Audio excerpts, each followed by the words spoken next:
During debate, the honourable member for Pierrefonds-Dollard. Thank you, Mr. Speaker.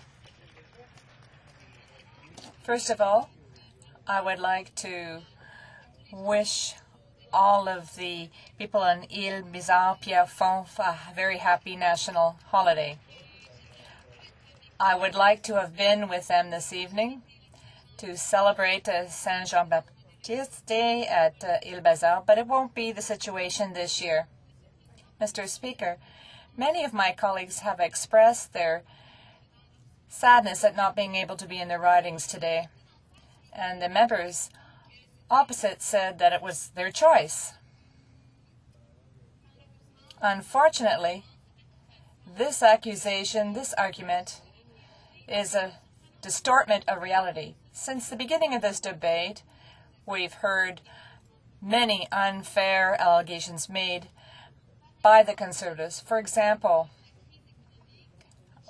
we are causing an economic crisis, but in fact, it's the government that imposed the lockout. The Minister of Labour, the Minister of Labour said on June 15th that she had received very few complaints with regards to the rotating strike. Another example, another colleague to my right pointed out the concern for the viability of Canada Post, but this colleague knows that that Canada Post had revenues of more than $280 million. So this is money that's being invested to modernize infrastructure, equipment, and that creates jobs. We have excellent service with Canada Post. We have some of the least expensive stamps in the world. Another empty argument, Mr. Speaker. The government has attacked the legitimacy of the union. We've heard a great deal about that today. Who is surprised that the Conservatives is taking advantage of this situation to really tarnish the workers' organizations? The member for Hochelaga, my colleague, said that the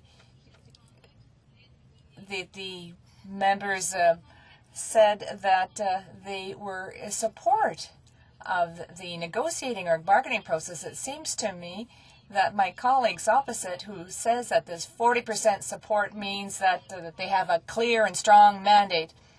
But we're talking about a very high percentage of postal workers who are in favor of the negotiating process.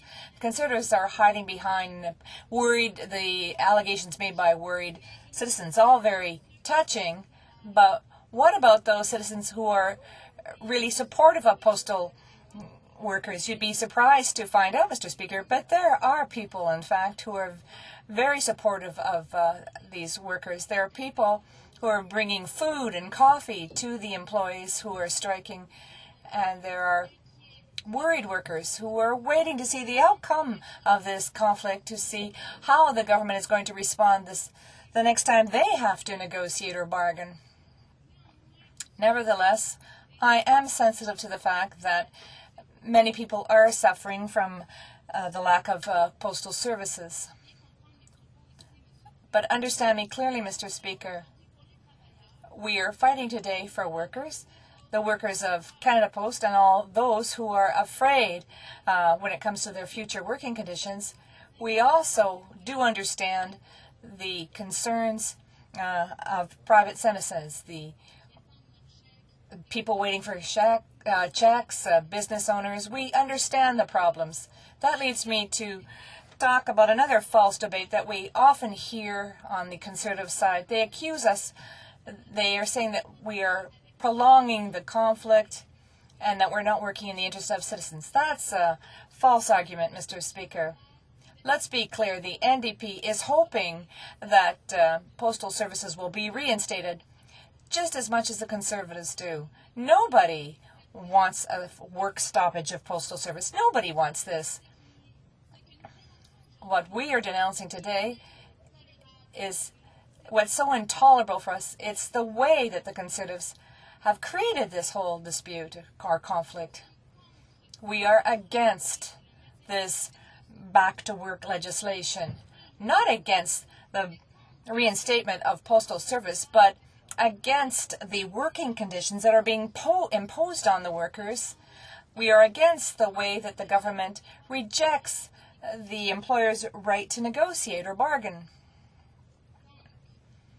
Accordingly, Mr. Speaker, if I could summarize, the members opposite said that this is a situation that nobody wants to see. That's true.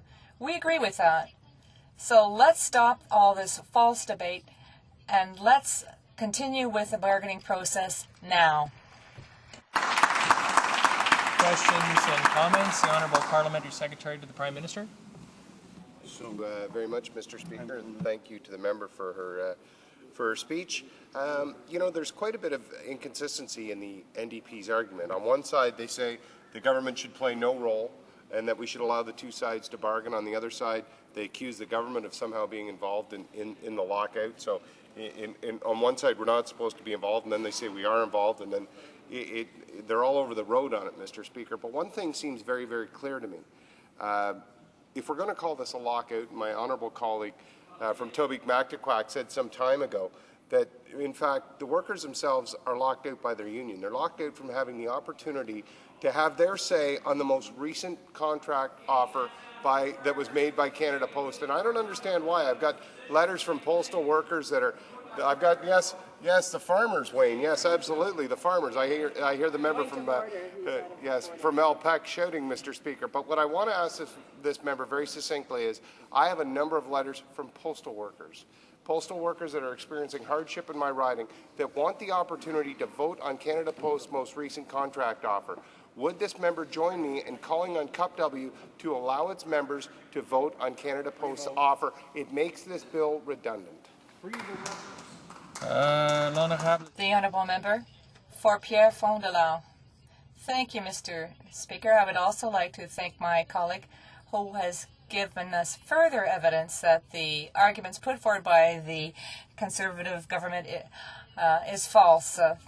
I heard, and I'm certain that the interpretation is excellent, that the lockout was imposed by the union, and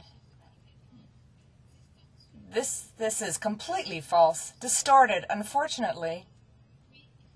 Yes, there is a lockout, but this was not imposed by the union. The union has a strong mandate from their members, and it's up to us to respect their rights and let them bargain and negotiate their collective agreement. Halifax West.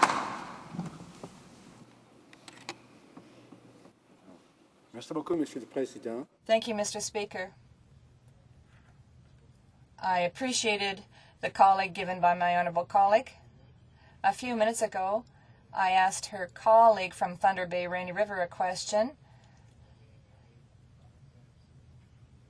I mentioned that we could perhaps have an agreement if the government could offer the same thing that Canada Post had offered during the last offer. Is that the position of the NDP still? Could you confirm that? And secondly, I hope that we will hear some comments from the government side with respect to this offer. Thank you, Mr. Speaker.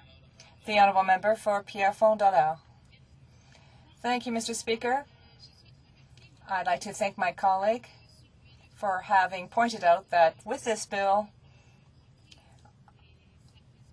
on the resumption of postal services, that there is, in fact, a suggestion to give employees a lower salary, lower than what was negotiated. That's something that we find is quite intolerable, and it's an example that shows how the government wants to intervene in the bargaining process. This is something is totally reprehensible. We would like workers to have the right to bargain, and not only workers from Canada Post, but all workers, all organized workers. Thank you.